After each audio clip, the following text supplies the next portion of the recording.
I am from জনসেৱা homeo.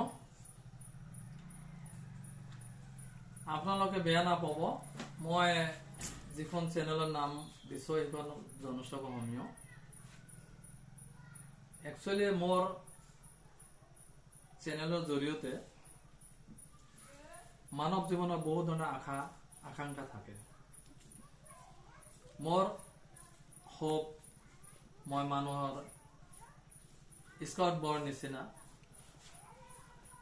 মানুহৰ সেৱা এটা পৰম ধৰ্ম। সেইকাৰণে মই নগণ্য এজন হোমিওপেথিক প্ৰেক্টিশনাৰ হৈ পেলাই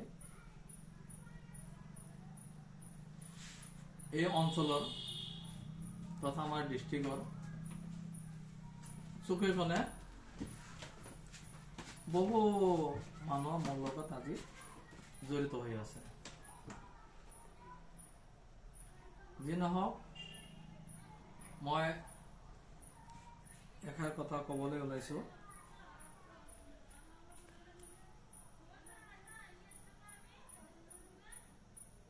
মই 2021 যিখন বিধানসভা নিৰ্বাচন হৈ গ'ল,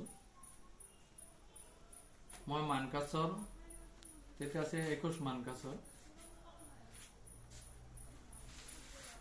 মই নমিনেশ্যন ফিল আপ কৰি পেলাই বহু আকাংক্ষা লৈ পেলাই ৰাইজৰ ওচৰত যাবই পৰা নাছিলো।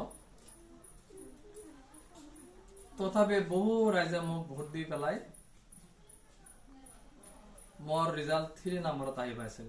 1 নম্বৰ হৈছিল আমিনুল ইছলাম, 2য় নম্বৰ পাইছিল মোৰ সন্মানীয় জাভেদ ইছলাম ভাই, আৰ ইপিনে আমাৰ অঞ্চলেৰ এই সমষ্টিৰ বহু মানুষ মোক ভোট দি পেলাই 3 নম্বৰত আনি দিছিল। সেইকাৰণে মই খুশি হৈ পেলাই এইবেলি এটা ডাঙৰ আগতকৈ ডাঙৰ আশা লৈছো, এটা ক্লিয়াৰ ভিকেশন কৰিছো।